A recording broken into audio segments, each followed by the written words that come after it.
Hey guys, it's Becca. I'm going to be doing the My Imperfect Life tag, and I was actually tagged by Samantha Schuerman. Once again, I will put her link in the down bar. And basically what this tag is, you say 2 struggles that you have had in your life, and then you say 2 positive outcomes that have come from each of those struggles, and then you say 2 personality traits that you have developed because of those struggles. I thought that this tag was really great just because it really helps you to open up to your subscribers and for them to kind of get to know you a little bit better. And also I think it's good to talk about things that have happened in your life that, you know, were hard for you, because I think when you talk about them a lot, it helps you to get over them. Okay, so I'm going to start. So my first life struggle happened when I was 9 years old. My brother is 4 years younger than me, and when we were little in my hometown, we used to have this thing called a Renaissance Fair. I'm not sure if you guys are familiar with it or not, but pretty much it's just like a big community fair where it's like, the Renaissance times, and it has games and music and food that all would have taken place in the time of the Renaissance. And it's really popular in my hometown, and they like shut down a whole section of a campground to actually have this whole fair. And when I was little, my family was really into it. We would go every single year, and it lasts over like a couple of weekends. But so this one year when I was 9, my family, so my dad, my mom, my brother, and I, we all got dressed up and we went to the Renaissance Fair. And I was actually playing a game with a couple of other girls. It was just this game where like you had a ball in your skirt and you would like toss your skirt up and the next girl would catch it. So I was playing that game. My parents were like standing right behind me, and my brother was to the right of me. And a lady actually walked through the crowd. There was a lot of people there, and she was leading a horse. Well, this horse happened to be like really skittish, and it got spooked by a noise or something, and it actually kicked my brother in the face. My brother was only 5 at the time, and so it like threw him like 20 feet, and it broke like all of his bones in his face, and his eye was actually hanging out of its socket. Well, at this time, like I remember like people freaking out and screaming, and like my mom crying and everything. I was still really young, so I didn't really understand what happened. I just saw someone come and grab my brother and scoop him up and like run him away.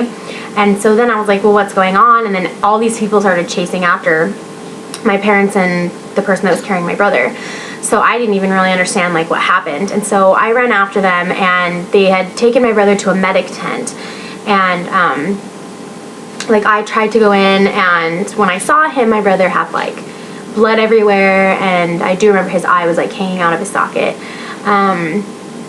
He was only 5, and so it was kind of like, oh my gosh. But they wouldn't let me go in the tent anymore. Like they were holding me back because I was still so young. And my brother ended up getting rushed to the hospital, and they weren't sure if he was gonna live. He was only 5 years old and just was kicked in the face by a huge animal. And so I was sent to stay with my aunt and uncle. They lived in the same town that we did. And I just remember being really hard. And my brother got brain damage, and they had to put his eye back into his face. And he still has a scar from it. My brother did live, but it was not just like a year ordeal. It was, we still have issues with it. My brother developed a lot of anger problems when he was, as he grew older. And it was just a hard thing on my parents too. Like my mom developed post-traumatic stress disorder from it, and like it completely changed her. And my family just went through like, really hard times because of it. So yeah, that was my first struggle. 2 positive outcomes from that struggle. I think that it really made my family stronger, and it helped me see that I could go through something like that at such a young age and still come out of it and be okay. I still I mean, it doesn't really affect me as much anymore because it happened so long ago, over 10 years ago, but like I could have lost my brother. And like another thing, like when the ambulance came and they put my brother in the ambulance, his heart actually stopped and they had to do the little shocky things because he had been through such a traumatic experience. And there was a lot of people at the fair, and there were some tourists that were there as well because my hometown is like a vacation spot, and people were like taking pictures of the ambulance and like of me crying, and I was just like, oh my god, like wow, I can't even believe people are taking pictures of this. It was just crazy. But yeah, so I guess 2 positive outcomes. My family got a lot closer, and another positive outcome would be that like our community helped us a lot too. So I guess just like it strengthened the community around us because my community it's a small, close, tight-knit community, and so I stayed with my aunt and uncle, and people would bring us food and stuff, and the church would help us, and so just like I guess it strengthened the community. 2 personality traits that I got from this experience. I would say it made me really like passionate about family. Like I said, I was only 9 when this happened, but looking back on my experience with that, just knowing that I could have lost my brother, and like he is such an amazing person and I love him so much, it just made me like really family oriented. So I'm going to say that. Secondly, I don't know.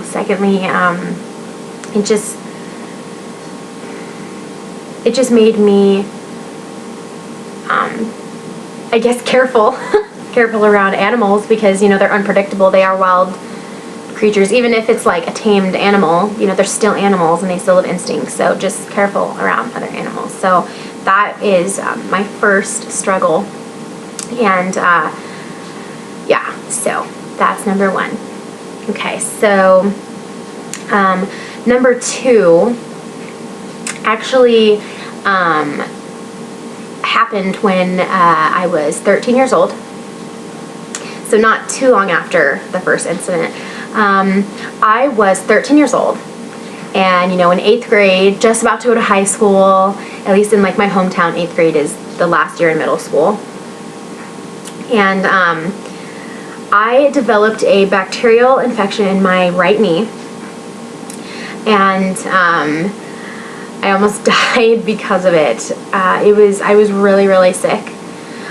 So I'll just start at the beginning. It was the day before Valentine's Day when I was 13 years old, and I was staying the night at a friend's house. I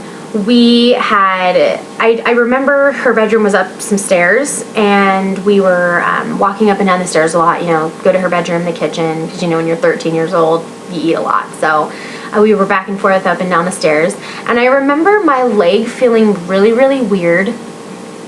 Like, it's hard to describe, kind of like there was a rubber band in my knee, and I couldn't straighten it, but I couldn't bend it, and it was really tender, just like when I was sleeping, it would just ache and throb, and just, it was horrible.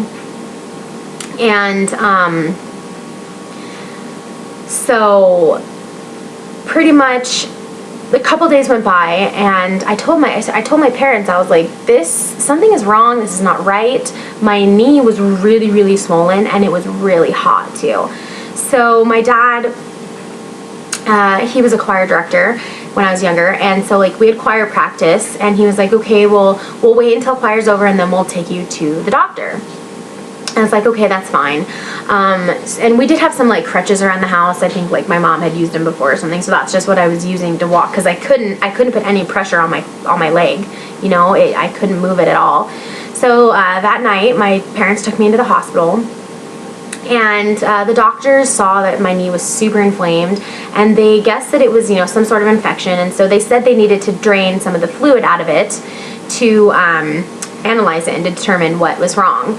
Well, first off, I don't know if any of you have ever had like swollen tissue, like a muscle or something really, really swollen, But when they went to give me the local anesthetic, it did absolutely nothing because my tissue was so infected and so inflamed. And so I felt the entire procedure of them draining the fluid out of my knee like they hadn't even given me anything. And it absolutely was like the worst pain I'd ever felt in my life. It was horrible. I remember my dad like holding me down because, the doctor was like, you have to hold her still. And I just like dug my fingernails into him because it hurt so bad. And my dad said that was like one of the hardest things he's ever had to go through because, he was holding me down while I was pretty much being tortured. I was 13 years old, screaming at the top of my lungs, crying hysterically.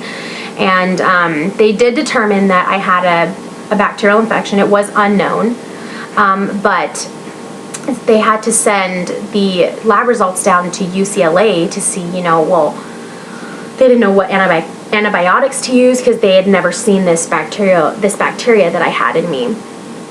So they kept me in the hospital while, I was sitting there waiting, and I think I was in the emergency room like six or so hours, and the doctors come in and they told my parents that they should sit down. Okay, so I'm thinking, oh my God, I'm gonna die. Like, why are they telling my parents to sit down? All this stuff. Well, it so happens that this was an unknown bacteria. They had no, at least in my hometown, there was no documentation of it ever. And so they said that it had spread up into my intestines, and that it was like a really good thing that my parents brought me in, because if they would have waited till the morning, I would have died. It was that fast of a moving bacteria. And so they said that they needed to do an emergency surgery and clean out my system completely.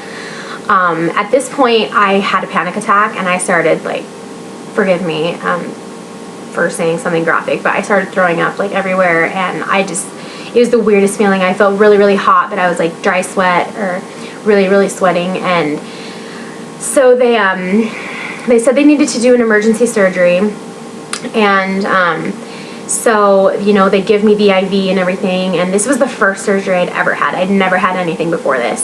So they took me in and they cleaned me out completely. They like cleaned all my joints and my leg, and they ended up flushing my system with saline solution for like 12 hours.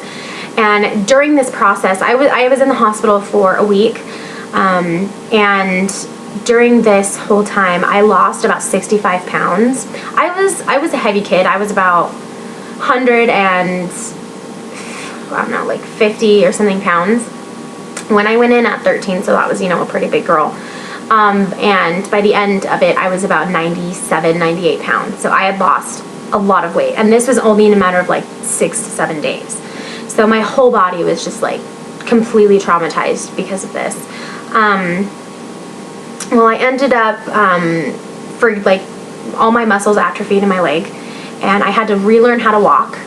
I had to pretty much, like, for 6 months, I had to completely change the way my life was. For the first month when I got home, I had a home IV hooked up because they were worried that I was, going to get the infection again. I couldn't walk at all. I had to relearn how to walk. I couldn't take a shower without putting this stupid big plastic thing on my leg. I couldn't shave my legs. I had to go to the doctor and do physical therapy to learn how to walk again.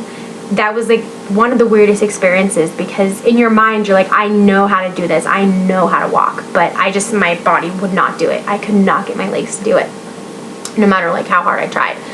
So I pretty much struggled this for about a year, and I finally, I missed like, I don't know, a month or two of school, and it was a really hard time for me. I was really sick, I almost died. My boyfriend at the time dumped me like right when I got out of the hospital, and so it was just like, God, this totally sucks. Life just sucks right now. But so that was my second struggle. 2 positive outcomes from that struggle. I'm gonna say my weight loss, even though that kind of sounds weird, and it was like a really drastic amount of weight.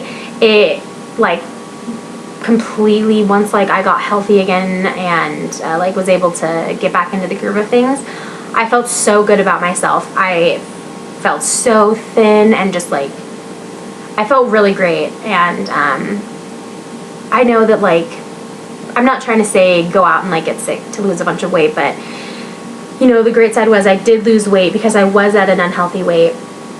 And it really helped me to feel a lot more confident in myself and feel a lot better. So that was one positive outcome. Second positive outcome, I'm going to say I learned who my real friends were, because I had these two girls I was like best friends with.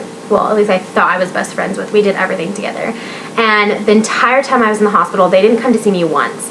So I ended up, you know, finding out who my true friends are. And those girls definitely were not my true friends. Two personality traits. It actually made me completely and utterly petrified of needles. The entire time I was in the hospital, like, they had to give me what they call a PICC line IV, and it's an IV that goes like all the way up into your arm, so you can actually take it home with you.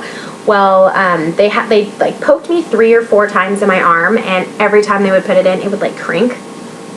And so, yeah, and then so they ended up putting it in my chest, and that's the IV that I had when I went home. So yeah, personality traits, definitely afraid of needles. Like, I cannot even get my finger pricked without completely freaking out and passing out.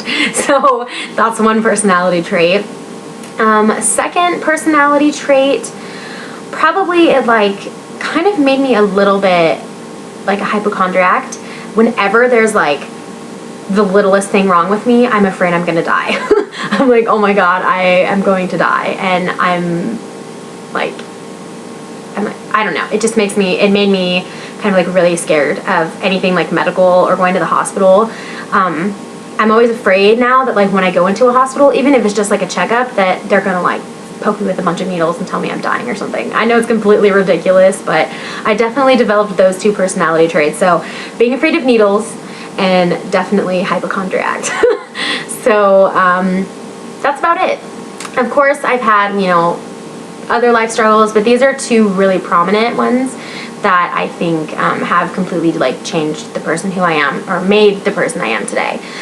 So once again, I tag all of you watchers, all of my wonderful subscribers, to do this tag. And if you would, please leave it as a video response down below in the comment section. I would love to learn more about you guys, and just to, you know, see who is watching my videos. So that's about it. Thanks you guys again so much for watching, and for you know, all your comments and your likes and everything. So it really means a lot to me. And yeah, that's about it. So I hope you guys have a great night. And once again, don't forget to leave your response, your video response, in the down comment section. Okay? Thanks you guys. Good night.